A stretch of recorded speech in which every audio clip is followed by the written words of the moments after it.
اصلی چطوری؟ اصل یه فیلم سوپر برات آوردم عبرتی آموزشیه واسه اونایی که تازه متأهل شدن یا اونایی که میخوان زن بگیرن. اینو ببینید پشمی به کونتون نمیمونه. این پیراهن منو یه اتو میزدی بد نبوده.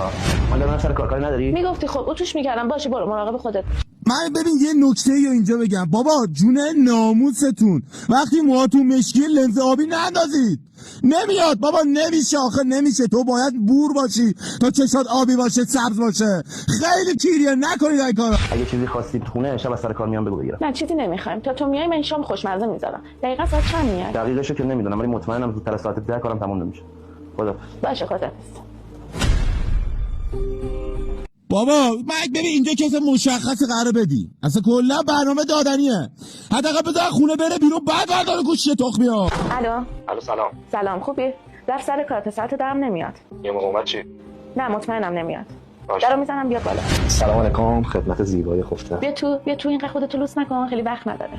آخه ابراهیم برگشتی به یارو داری میگی زیبای خفته. آخه کس مغز تو داری تعریف میکنی یا یارو داری میری به کل یارو. ابراهیم ببخشید آبراهام. ای بابا هم نچیدین میذاره که تتو رو نگاه اروا مرده ها. تتو رو نگاه. من خودم دست به کارشم. بذار من غذا بخورم. خام دور تا دوره بابا این چرا در واکل صدا نداد؟ خفه کن بسته مگه بده. واسه شام بچینم.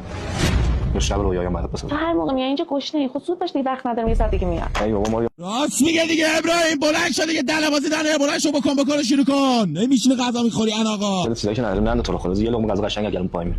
ولی فرض کن بیاد و برسه آ ویلا چه شود. بیاد و برسه ببین ها اومد رسید کی؟ بابا آخه من نمیفهمم. آخه کسخل یکی اومده خونت زن تو بکنه. اومده مچشو گرفتی بعد تو دست میزنی سود میزنی تشویق. بابا بلند شو بگیر کونش رو پاره کن. رفیق 6 ساله شو با زنش سر یه میز شام بچینین اشغالو اگه بیاد ما رو ببینه چی میشه؟ یعنی توف تو شرف نداشتن. سلام داداش من نمیدونم تو چه جوری دیگه روت میشه به من بگی داداش. اومدی تو خونه من کنار زن من سر یه میز نشستی بعد باز به من میگی داداش. تو چرا الان اومدی؟ ببخشید سکینه خانم نمیدونید شما قرار دادن داری وگرنه دیرتر میومد. آقا چه سوالیه کسخل. بعد یه عمر رفاقت دوستی ما رو اینجوری شناختی که حرفی نداریم آقا. ولی کاش قبل این حرفی بزنی بهش فکر کنی چون حرفی که در میرسه تیری که کمون در رفت دیگه برنمیاد. امشب سالگرد ازدواجتون بود. عاطفه ازم خواست امشب بیام کمکش میز بچینم چون می‌خواد سورپرایزت کنه. ولی طبق معمول اونجا که شما سرت خیلی درگیر کاراته خبر نداری امشب سالگرد ازدواجتون بود. آبجی دست شما رد نکنم. واقعا قرمه سبزی خوشمزه بود. خانداش خر نشو. خانداش آهنگ شایع گذاشتن اینا می‌خواستم بکنن زرتش. خانداش خر نشی ناموسم می‌خواد بکنم.